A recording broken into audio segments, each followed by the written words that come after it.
Victor Mature truly hated him more than anyone. Victor Mature was born Victor John Mature on January 29, 1913, in Louisville, Kentucky.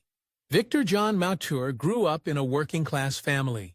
His father, Marcello Galindo Mature, was an Austrian-born cutler, and his mother, Clara P. Ackley, had Swiss roots. Raised in a modest home, Mature developed a strong work ethic early in life, taking on a variety of jobs, including selling candy door-to-door and working as an elevator operator to help support his family. Despite these humble beginnings, Mature nurtured a dream of a more glamorous life.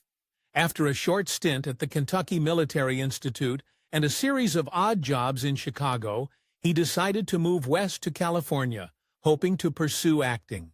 He attended the Pasadena Community Playhouse, a renowned training ground for many great actors, where he honed his dramatic skills and caught the eye of Hollywood talent scouts.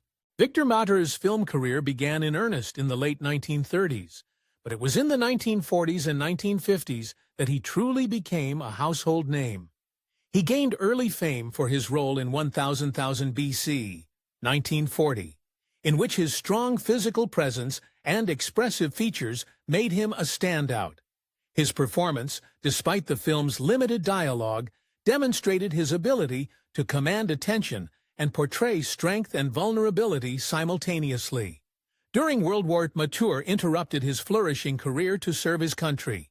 He enlisted in the United States Coast Guard and spent several years performing hazardous duties aboard troop transport ships. His patriotism and willingness to set aside personal fame for national service earned him immense respect both in Hollywood and among the public. Following his military service, Mature returned to the screen and quickly re-established himself as a leading man. He displayed remarkable versatility, starring in a wide range of genres, from film noir and biblical epics to westerns and romantic dramas. He achieved major acclaim with his role as the doomed fur trapper in My Darling Clementine, 1946, directed by John Ford, in which his sensitive portrayal of Doc Holliday showed a new depth to his acting range. Mature also became a staple of the epic films popular in the 1950s, most notably in Samson and Delilah, 1949, directed by Cecil B. DeMille. His portrayal of the biblical strongman Samson, opposite Hedy Lamarr's Delilah, showcased his physicality and screen presence in a role that has since become iconic. Other notable performances included his turn as Demetrius in the Robe, 1953, and its sequel, Demetrius and the Gladiators, 1954, in which he brought both dignity and pathos to a Roman slave turned Christian martyr. Despite his success, Victor Mature often displayed a refreshing humility about his acting abilities. Famously self-deprecating, he once quipped, "I'm no actor, and I've got 64 films to prove it." Yet this humility only endeared him further to fans and colleagues. Mature was known for his professionalism, sense of humor, and easygoing nature on set, qualities that made him a favorite among directors and co-stars alike. Off-screen, he led a relatively private life, preferring the company of close friends and family to the glitz and glamour of Hollywood nightlife. His passions included golfing. He once joked that he retired from acting because it interfered with his golf game, and spending time outdoors, a fitting pursuit for a man who often played rugged, adventurous characters. As the 1960s approached, Mature began to step away from leading roles, gradually retiring from acting to focus on a quieter, more leisurely life. He made occasional appearances in films and television throughout the 1960s and 1970s, often parodying his own screen image with good-natured humor. His final film appearance was in the 1984 spoof Firepower, after which he fully retired. Mature lived out his later years in comfort and relative seclusion, a far cry from the dazzling spotlight of his earlier career. Though widely celebrated, Mature often downplayed his own acting abilities with characteristic modesty and self-deprecating humor. He famously quipped that he was not an actor and "I've got 64 films to prove it." This humility endeared him to colleagues and fans alike, and stood in sharp contrast to the grandiose egos often associated with Hollywood stars. Victor Mature's personal life was as colorful and eventful as his long career in Hollywood. Over the course of his life, Mature was married 5 times, each relationship marking a distinct chapter in his story. His first marriage was to Frances Charles, a union that began in 1938. However, the marriage was short-lived and ultimately annulled in 1940. Details about Frances Charles are relatively scarce, but the annulment suggested that the relationship may have faced serious incompatibilities or external pressures that made continuing impossible. At this time, Mature's acting career was just beginning to ascend, and the demands of establishing himself in the competitive world of Hollywood may have contributed to the dissolution of their marriage. Mature's second marriage was to Martha Stevenson Kemp, the widow of famous big band leader Hal Kemp. They married in 1941, a time when Mature was gaining fame as a leading man in films like 1 Million BC. Their relationship, however, lasted only until 1943 and ended in divorce. Martha's background in the music world and Mature's rising stardom in Hollywood made them a glamorous couple for a brief time. But as with many celebrity marriages, the pressures of public life, differing careers, and personal challenges likely strained their union beyond repair. In 1948, Victor Mature married Dorothy Stanford Berry. This third marriage coincided with a particularly high-profile period in Mature's career, with hits like Samson and Delilah just around the corner. Dorothy and Victor remained married for 7 years, divorcing in 1955. Little is publicly documented about Dorothy's Stanford Berry's life, but during their marriage, Mature's fame and the intense travel and work schedule demanded by his film roles could have created significant stress on their relationship. It is also possible that Mature's larger-than-life persona, so evident in his public life, made it difficult for him to maintain long-term personal relationships during these busy years. His fourth marriage was to Adrienne Joy Erwick, beginning in 1959. This marriage endured for a decade, ending in divorce in 1969. This was a transitional period for Mature, both personally and professionally, as he was gradually stepping away from the intense pace of acting and embracing a more relaxed lifestyle. Adrienne Erwick was less of a public figure compared to some of Mature's earlier partners, and this more private dynamic may have initially suited him. Nevertheless, even with a quieter life, the marriage ultimately came to an end, possibly due to changing priorities and evolving personal goals during this stage of Mature's life. Finally, Victor Mature found lasting companionship with Loretta Gay Sabina, an accomplished opera singer. They married in 1974 and remained together until Mature's death in 1999. This was Mature's longest and most enduring marriage, marked by stability and the birth of his only child, a daughter named Victoria, born in 1975, when Mature was 62 years old. Loretta's career in opera and the arts may have given them common ground and a mutual appreciation for each other's talents. Their daughter Victoria, inspired by her mother's example, went on to become an opera singer herself, continuing the family's artistic legacy. In later interviews, Victoria spoke fondly of her father's humor, warmth, and love of life, painting a picture of Mature as a devoted family man in his later years, far removed from the larger-than-life characters he often portrayed on screen. Beyond his marriages, Victor Mature also experienced notable romances that captured public attention. He was once engaged to the dazzling Hollywood starlet Rita Hayworth, one of the era's most iconic actresses.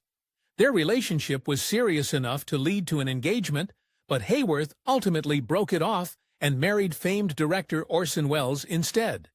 This breakup reportedly affected Mature deeply at the time, though he continued to maintain a gallant public demeanor.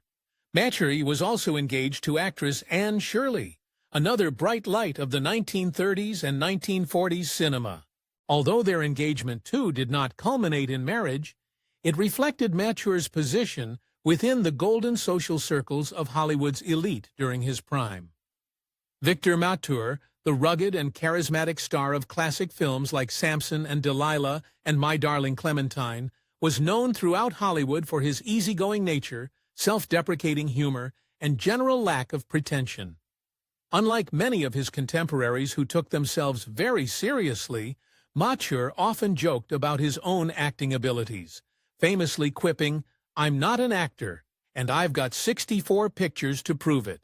Yet despite his reputation for being genial and even-tempered, there was one man in the entire entertainment industry for whom Victor Mature harbored a deep and abiding loathing: Richard Burton. Mature's hatred for Burton was not born out of petty jealousy or competitive rivalry. Although Burton's meteoric rise as a classically trained Shakespearean actor certainly drew contrast with Mature's more populist action hero image, instead, it stemmed from a complex mixture of personal disdain, ideological differences, and specific incidents that left a lasting impression on Mature.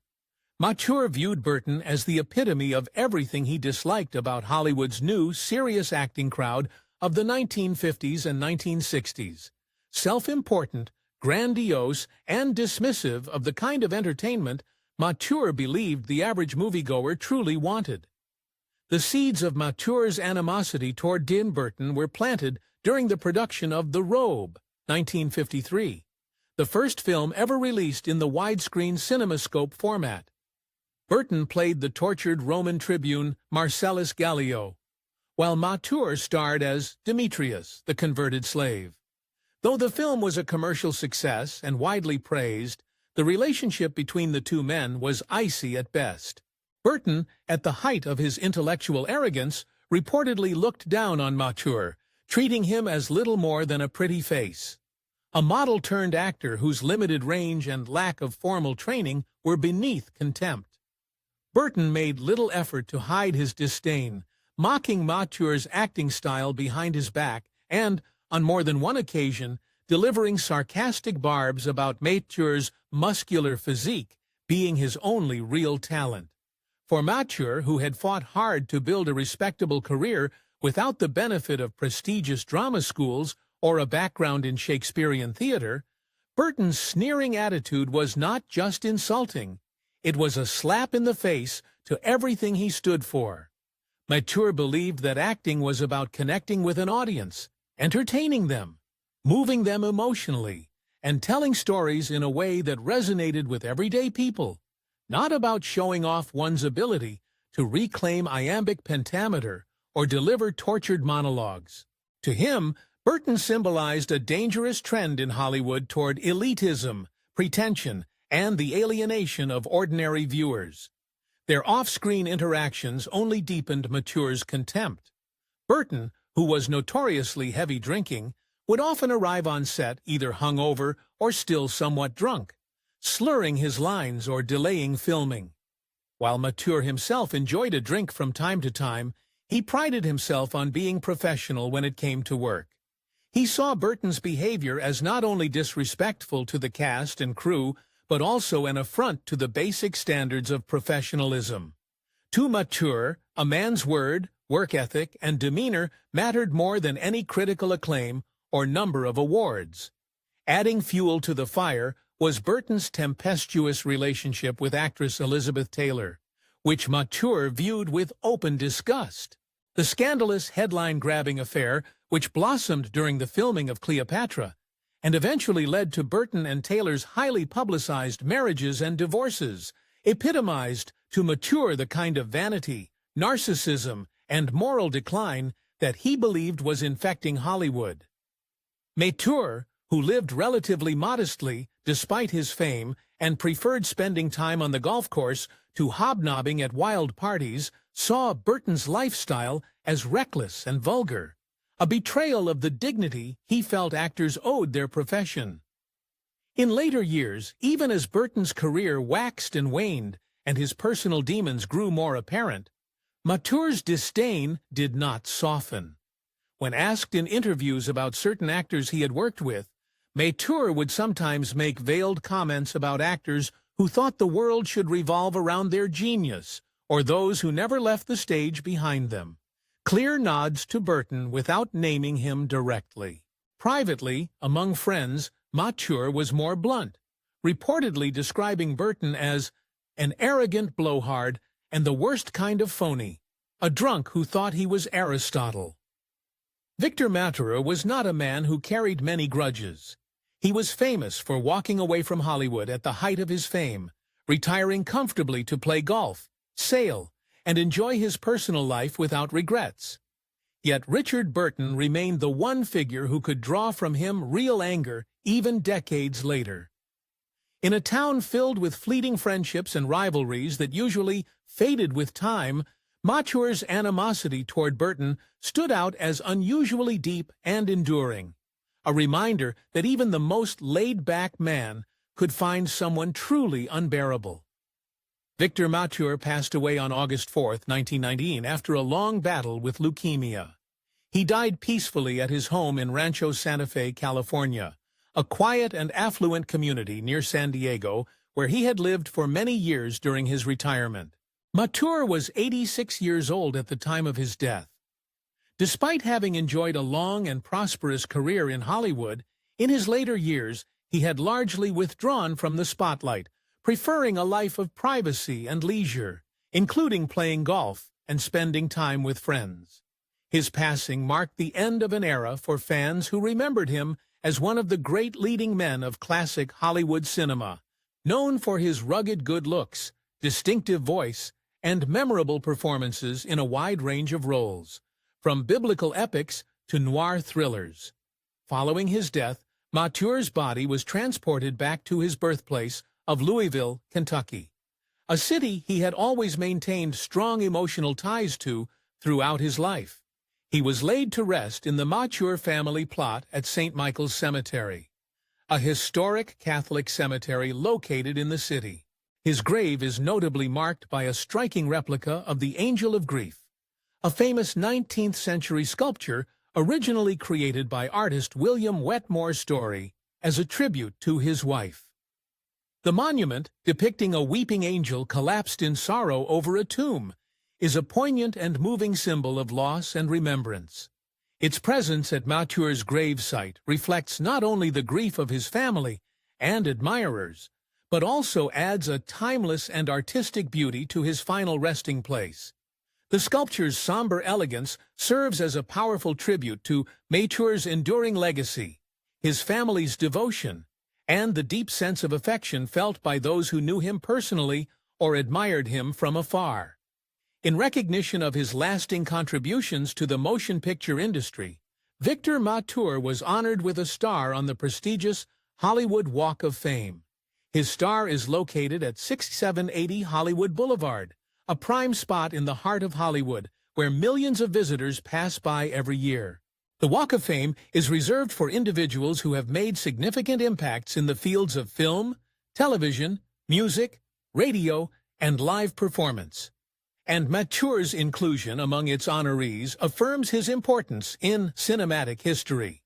Throughout his career, which spanned more than 3 decades, Mature starred in a series of highly successful and beloved films, such as Samson and Delilah, 1949, My Darling Clementine, 1946, Kiss of Death, 1947, and The Robe, 1953. His roles often showcased his versatility as an actor, capable of portraying heroes, anti-heroes, and complex, layered characters. The star on Hollywood Boulevard stands today as a lasting monument to Mature's achievements and the indelible mark he left on the entertainment industry. It serves as a place where fans can pay their respects, celebrate his life's work, and remember the charm, charisma, and talent that Victor Mature brought to the silver screen.